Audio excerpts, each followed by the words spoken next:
자, 오늘 저와 여러분들이 함께 나누실 말씀은 요한복음 4장 35절부터 30절까지 말씀입니다. 요한복음 4장 25절부터 30절 우리말 성경으로 하나님 말씀 같이 읽으시겠습니다. 여인이 예수께 말했습니다. 저는 그리스도라고 하는 메시아가 오실 것을 압니다. 메시아가 오시면 우리에게 모든 것을 알려주실 것입니다. 그러자 예수께서 여인에게 말씀하셨습니다. 지금 내게 말하고 있는 내가 바로 그 메시아다. 바로 그때 제자들이 돌아와 예수께서 한 여인과 말씀하시는 것을 보고 놀랐습니다. 그러나 아무도 무엇을 요구하십니까? 왜 저 여인과 말씀하고 계십니까? 라고 묻는 사람이 없었습니다. 여인은 물 항아리를 내버려둔 채 마을로 돌아가 사람들에게 말했습니다. 와서 내 과거를 모두 말해준 사람을 보십시오. 이분이 그리스도가 아니겠습니까? 사람들이 마을에서 나와 예수께로 나아갔습니다. 아멘. 할렐루야. 여러분 한 주간 동안 평안 다 하셨습니까? 예. 자, 우리가 지난 시간에 수천 년을 거쳐서 야곱의 우물을 준비하시고 이 역사 안으로 들어오셔서 그 우물 곁에 미리 오셔서 잃어버린 한 여인, 바로 신부인 교회를 찾아오시는 그리스도 예수의 섬세한 사랑과 배려를 통해서 저와 여러분 우리 한 사람 한 사람을 향하신 하나님의 사랑과 열심이 얼마나 크고 놀라운 것인지를 우리는 배울 수 있었습니다. 예수께서 만나신 여인은 어떤 여인이었습니까? 좋은 남편을 만나서 행복한 삶을 살아야지 소박한 꿈을 꾸고 있던 그런 평범한 여인이었습니다. 저와 여러분들과 다를 바 없죠. 그러나 믿었던 남편은 여인에게 행복을 주지 않았습니다. 그렇게 5번까지 남편을 바꿔가며 세상에서 행복에 목이 말라서 그것을 찾고 찾았던 여인의 마음에는 행복 대신에 아픔과 상처만이 쌓여갔습니다. 마음의 상처가 깊어지게 되면 가장 무서워지는 게 무엇일까요, 여러분? 마음 아파보셨던 분들, 한동안 마음이 속상하셨던 분들, 상처를 가지고 계셨던 분들, 무엇이 가장 무섭죠? 사람입니다. 사람. 이 여인 역시 사람이 두려워서 그 팔레스타인 지역 가장 뜨거운 대낮에 다른 사람들을 피해 물을 얻기 위해 우물가로 나온 것이죠. 그런데 예수님께서는 이 여인에게 영원히 목마르지 않는 물이 있다라고 말씀하시고는 그 여인에게 갑자기 가서 내 남편을 불러오라 이렇게 말씀하십니다. 예수께서 불러오라라고 하신 이 여인의 남편들은 그 여인 안에 있는 커다란 상처입니다. 그리고 아픔이고 부끄러움이고 수치고 하나님을 등진 채 죄로 가득 찬 인간들에게서 나오는 세상 힘 의지하기에 대표적인 표상, 그것이 남편들이었어요. 바로 그것을 예수님은 지금 나에게 꺼내놓아라 라고 하신 겁니다. 그러자 여인은 예수 앞에 자신의 과거를 고백하죠. 부끄러움을, 자신의 연약함을, 죄의 고백이죠. 자, 예수님은 이 세상의 것들에 목말라서 그 갈증을 끊임없이 무엇인가로 자신의 힘 남편 삼아서 해결하려고 했던 인간의 죄성을 드러내십니다. 그런데 사람들은 그것이 드러나길 원치 않죠. 숨기려고 합니다. 교회에 와서도 나는 아무런 문제가 없는 사람인 것 같이 예배에 참석하고 다른 사람들을 만나고 교제하고 집으로 돌아갑니다. 그런데 우리가 지난 시간에 함께 나누었듯이 예수님께서 말씀하신 참 예배라는 것은 어떤 것이 참 예배인가요? 예수님 앞에 나의 죄와 부끄러움, 내가 가졌던 세상에서의 욕망들이 나를 통해 예수님께 고백되고 내놓아지는 것, 예수님 앞에. 여러분 그것이 참 예배입니다. 그게 신령과 진정으로 드리는 예배예요. 나의 죄와 두려움들과 이기심들이 예수께로 전이되는 겁니다. 옮겨지는 거예요. 내가 고백함을 통해서. 마치 구약시대 나의 죄가 어린 양의 머리 위에 올려놓고 나의 죄를 고백하면 그것이 옮겨졌던 것처럼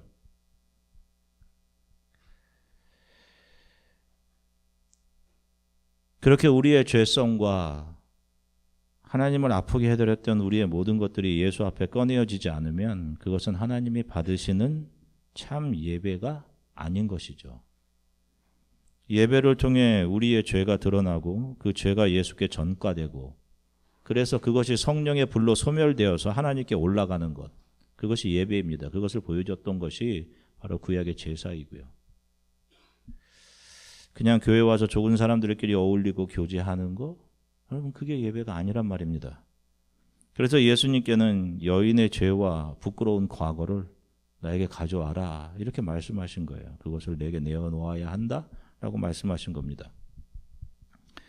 우리 크리스천들의 인생에서 가장 중요한 것은 하나님과의 바른 관계 속에서 살아가는 겁니다. 하나님과의 바른 관계를 유지하며 살아가는 것. 그리고 그 중심에 예배가 있는 거예요, 여러분. 크리스천들의 삶에 예배가 가장 중요한 위치를 차지하고 있어야 합니다.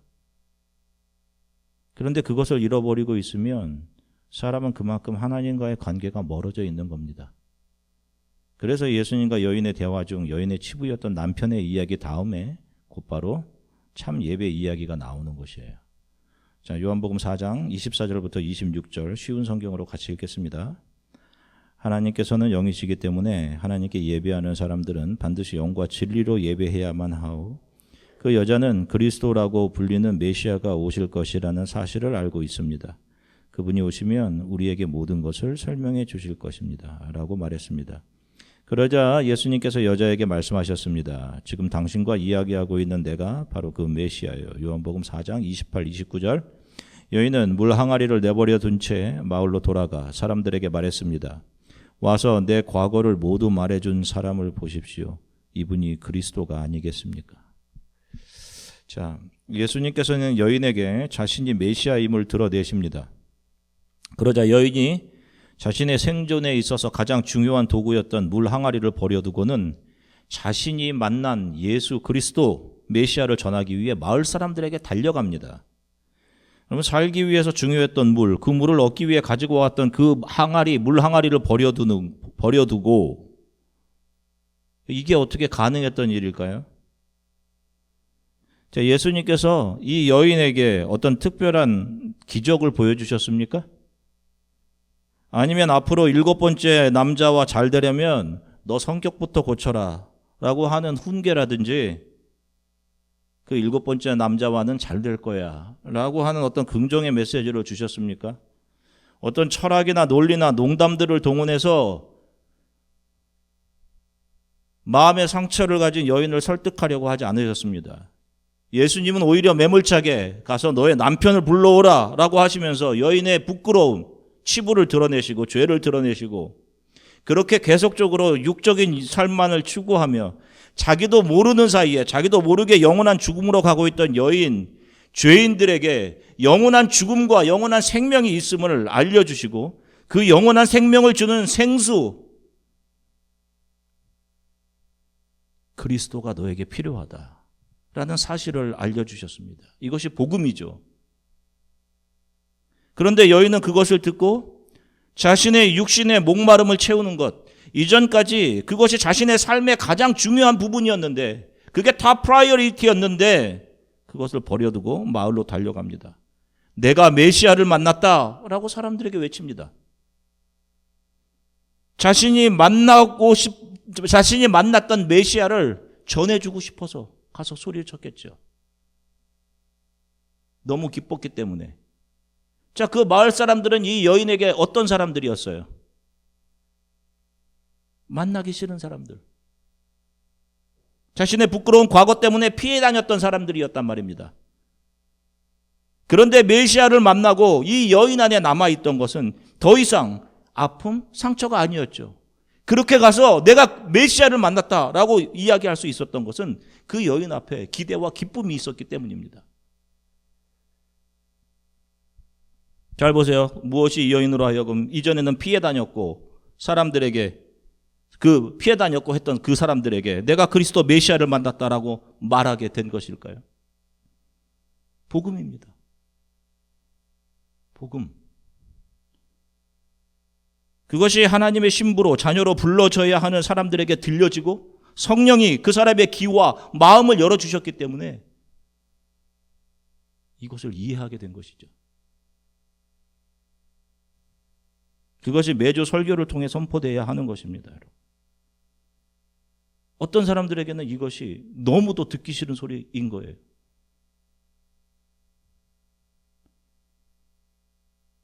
그 복음을 들은 성도들이 한 주간을 살아가면서 기쁨을 잃지 않고 살아가게 되는 것입니다. 그게 복음이 하는 역할이에요. 두려움을 이겨내게 하며 하늘에 소망을 두고 살아가게 하는 거예요. 그런데 교회 다니는 정말 많은 사람들이 교회에서 이 복음이 선포되는 설교를 듣는 것을 별로 중요하게 생각하지 않아요. 뭘 중요하게 생각해요?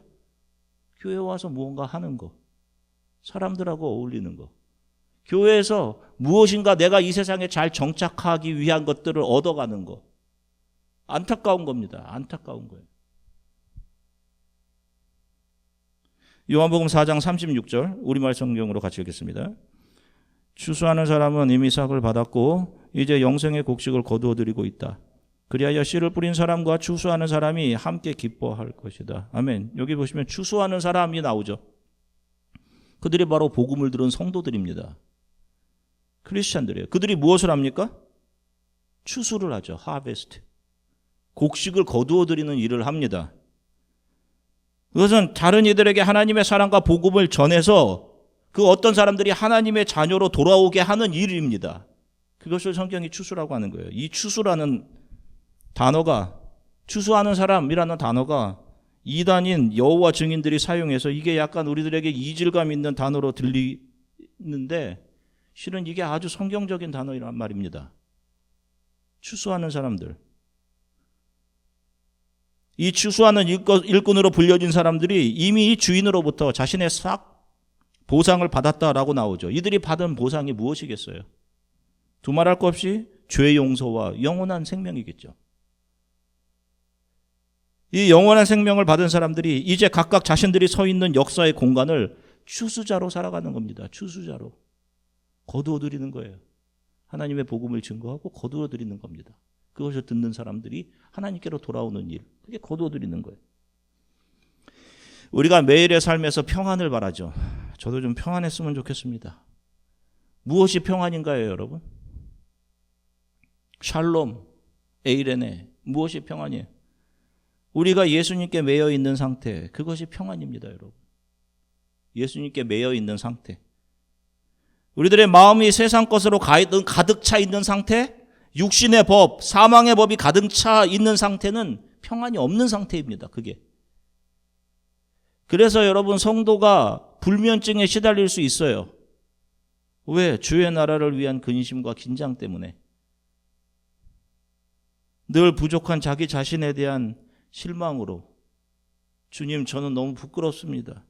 이것으로 인해 걱정할 수 있는 겁니다. 자, 그런데 보세요. 씨 뿌리는 사람이 따로 있죠. 씨를 뿌리는 농부가 따로 있습니다. 그게 누구예요? 하나님이십니다. 그분의 열심으로 밭을 기경하고 그 위에다 씨를 뿌리는 거예요. 추수하는 사람은 자신은 아무도 노력도 하지 않은 농부이신 아버지 하나님께서 열심으로 밭을 일구어서 결실한 것을 거두어들이기만 하는 겁니다. 그냥 농부가 거두면 되는데 왜 특별히 왜 추수꾼을 우리를 추수꾼으로 불러주시는 걸까? 그냥 하나님이 하시면 되는데 그 이유가 아까 제가 읽어드린 36절 뒤에 있어요. 뿌린 사람과 추수하는 사람이 함께 기뻐하기 위해서다라고 합니다. 굉장히 놀랍습니다. 하나님이 저와 여러분들과 함께 기뻐하기 위해서, 하나님도 기뻐하시고 저와 여러분들도 기뻐하게 하기 위해서 우리들에게 복음을 전하는 일들을 맡기셨다라고 합니다.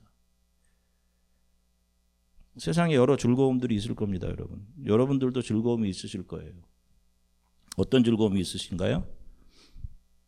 맛있는 음식점 찾아다니는 즐거움도 있을 거고, 재산을 불리는 즐거움도 있을 거고, 주말에 캠핑하는 즐거움도 있을 수 있고,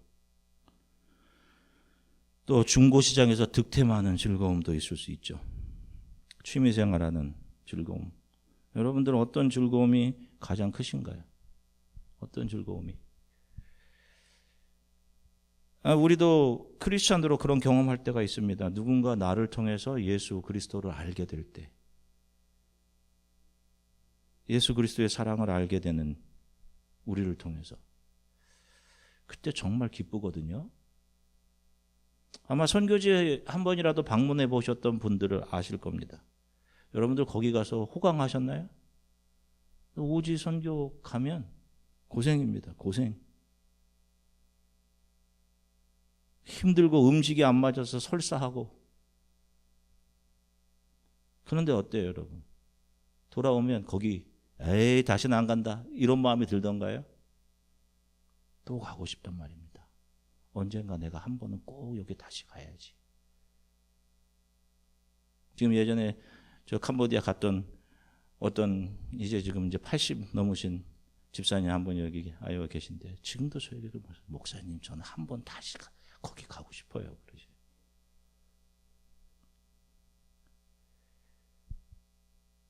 선교지에서 얼굴들을 보시면 아주 얼굴들이 천사 같습니다.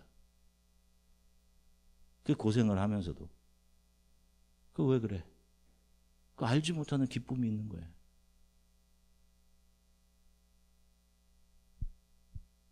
자, 바울이 3차 전도 여행 때 2차 전도 여행을 하면서 에베소 교회를 세웁니다. 에베소 지역에.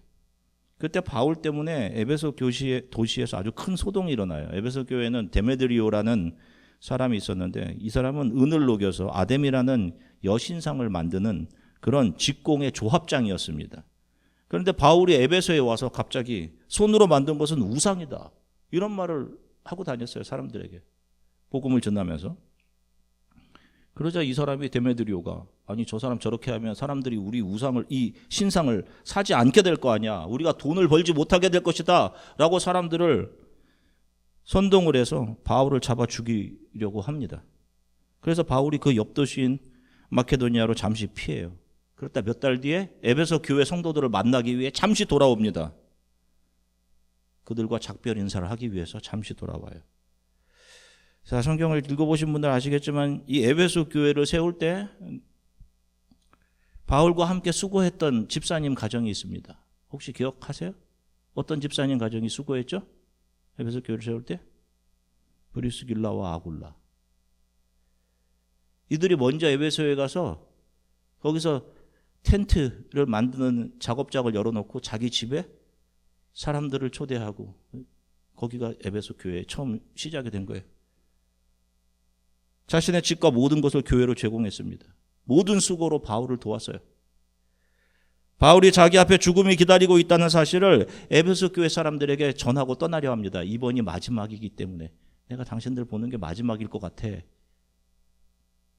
그때 에베소 교회 지도자들이 바울을 다시 만나서 자신들에게 복음을 전해준 바울을 껴안고 울지요. 자, 그때 바울이 이런 말을 합니다. 사도행전 20장 35절부터 37절 같이 읽겠습니다.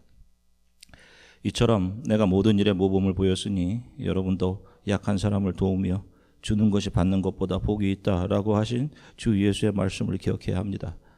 바울은 이 말을 마치고 나서 그들 모두와 함께 무릎을 꿇고 기도했습니다. 그러자 그들은 모두 소리를 내어 울면서 바울을 껴안고 입을 맞추었습니다. 아멘. 보세요. 내가 여러분들한테 권했던 것처럼 여러분들도 약한 사람을 돕는데 여러분들의 모든 것을 다 사용하십시오 라고 권하죠. 그리고 주는 것이 받는 것보다 복이 있습니다 라고 합니다. 무엇을 줘요? 무엇을 줍니까? 복음과 사랑입니다. 복음과 사랑. 그리스도께 받은 사랑. 바울도 예수님의 무한한 사랑을 자신이 받았죠. 자신이 받은 그 은혜의 말씀, 복음을 에베소 교회 사람들에게 전달해 주었단 말입니다. 목숨을 다 무릅쓰고. 그리고도 부족하다라고 생각을 했어요. 바울이. 너희들에게 나는 빚진 자야. 내가 받은 사랑에 비하면. 바울을 통해 예수 그리스도의 사랑을 알게 된 브리스가와 아굴라 또한 마찬가지입니다. 자신들 것을 아낌없이 내어주면서 바울과 함께 기뻐했던 바울의 동역자들이었습니다. 바울은 자신이 전도한 사람들이었지만 자신의 공로가 있다고 생각하지 않았어요. 빌립보서 2장 17절에서부터 18절 쉬운 성경으로 읽겠습니다. 세상 사람들에게 생명의 말씀을 전하십시오. 그리하면 그리스도께서 다시 오시는 날에 내 수고가 헛되지 않고 열심히 달려온 내 삶이 승리로 가득하여 기뻐하고 또 기뻐할 것입니다. 여러분의 삶을 믿음과 봉사의 제물로 하나님께 바칠 때 내 피를 그 위에 쏟아 부으라고 할지라도 나는 여러분과 함께 기뻐하고 즐거워할 것입니다. 여러분도 나와 같이 기뻐하고 즐거워하게 되기를 원합니다. 아멘. 빌립보서 감옥에 갇혀서 쓴 글입니다. 감옥에, 로마의 감옥에서. 여러분들이 복음을 전하며 교회를 섬길 때 나는 나의 목숨이라도 그 위에 보탰으면 좋겠습니다 라고 이야기해요. 바울이 자신의 모든 것을 내어줄 수 있다는 것이죠. 이것이 목회자이고 크리스찬이며 복음의 증거자로 살아가는 성도들의 삶인 거예요. 여러분. 그런데 어떻게 성도들이 교회에서 자기 주장하고 다른 사람들을 무시하거나 자기만 옳다고 하는 일이 어떻게 교회에서 있을 수 있겠습니까, 여러분? 저도 어디서 들은 얘기인데 누가 그랬다고. 아니, 교회에서 바자회 준비하면서 자기 마음대로 부침개를 크게 붙이지 않았다고 화를 내면서 교회를 떠났다고. 이런 일들이 어떻게 있을 수가 있어요, 여러분? 받은 은혜가 부침개보다 작아서 그런 건가요? 뭐예요, 도대체? 우리들을 잘 점검해 봤으면 좋겠습니다, 여러분. 나는 예배 때마다 나의 죄와 연약함, 나의 부끄러움들을 예수께로 가지고 오고 있는지, 여러분. 그래서 예배 오는 길이 기쁜 거는 내 안에 있는 이런 연약함들을 주님 앞에 내려놓았고 내가 이것으로부터 자유로울 수 있구나. 그래서 여러분 예배에 오는 게 발걸음이 가벼운 거예요. 나의 귀와 나의 마음이 복음에 열려 있는지. 여러분, 그래서 내가 하나님의 말씀을 듣고 내 마음이 기쁨이 회복되고 있는지 잘 점검해야 돼. 여러분, 그릇에 물을 계속 부으면 그것이 넘치죠. 우리가 하나님의 사랑과 은혜와 복음을 넘치게 받았단 말입니다. 무엇으로도 담을 수 없지. 그 하나님의 사랑과 은혜를. 그러면 그 사랑과 은혜의 복음을 내어주는 사람들로 살아가는 것이 맞는 것입니다. 이런 사랑과 복음의 증거자로 저와 여러분들이 남은 삶을 살아가시길 주 예수 그리스도의 이름으로 간절히 축원합니다. 함께 기도하시겠습니다.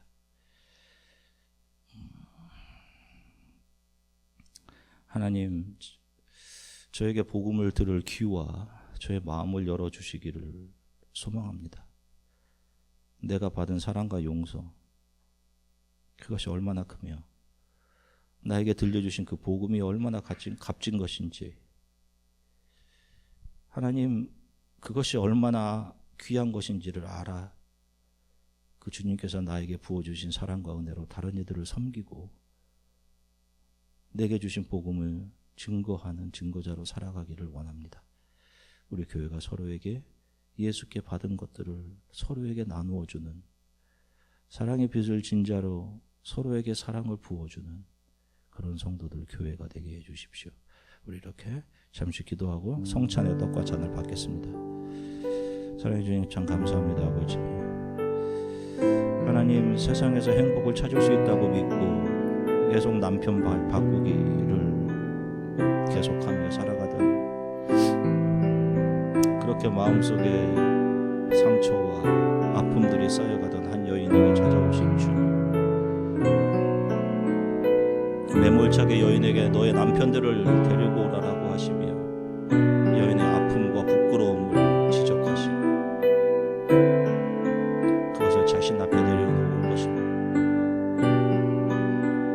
그래야 그것이 해결되는 것임을 여인에게 알려주시고 여인 안에 있던 상처와 아픔을 기쁨으로, 기대로 바꾸어 주셨습니다. 하나님, 우리의 예배가 그런 예배 되기 원하고, 또 우리가 세상의 것으로 목말라 있던 우리가 예수 그리스도로 채워져 세상이 줄 수 없는 기쁨으로